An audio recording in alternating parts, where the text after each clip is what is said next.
The past few weeks, we've introduced you to some of the candidates running for mayor of Tucson. Our next guest is developer Randi Dorman, who's on the primary ballot with fellow Democrats Steve Farley and Regina Romero. Unlike her competitors, this is Dorman's first run for public office. What would you say is the single biggest issue affecting Tucson?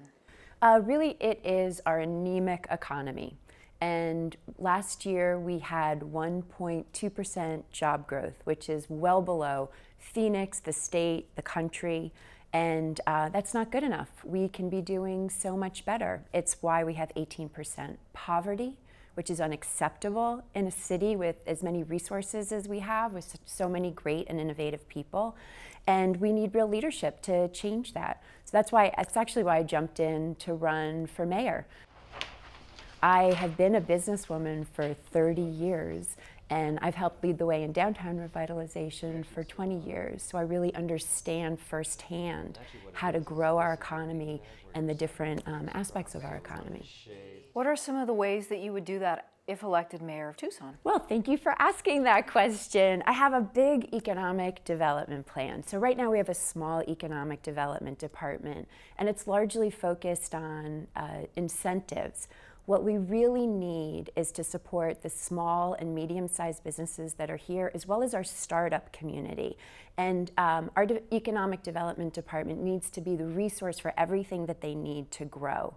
We can connect them to job training programs. We can connect them to best practices for marketing, attraction of employees, retention of employees.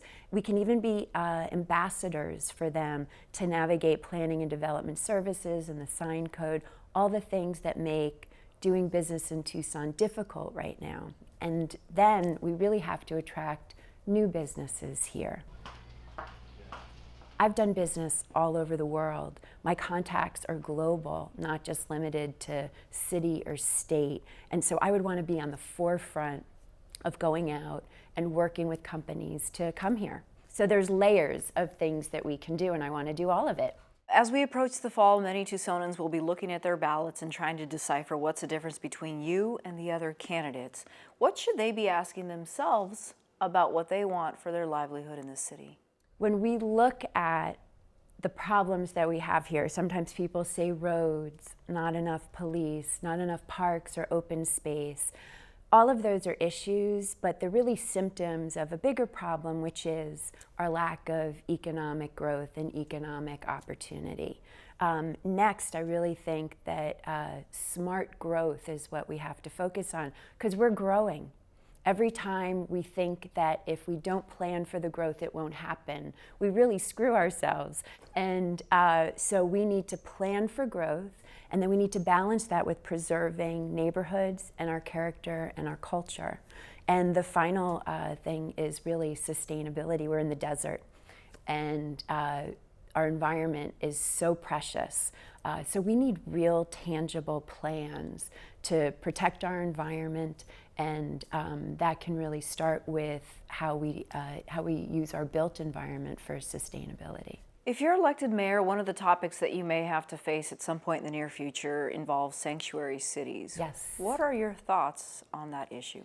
It's a really complex issue. There's an initiative that is trying to get on the ballot to make us officially a sanctuary city. And I've analyzed that initiative very closely, and there would be consequences to Tucson of $100 million a year if we were to go that route. And many of the things that initiative wants to do, I think, could be handled in a more practical way instead of in a political way. The Tucson Police Department in 2012 created new policies in response to SB 1070, and they updated those policies in 2017. So many of the things that the initiative is looking for, we already do. And where we don't, I think they could have had a conversation with the police department to update the policy even further.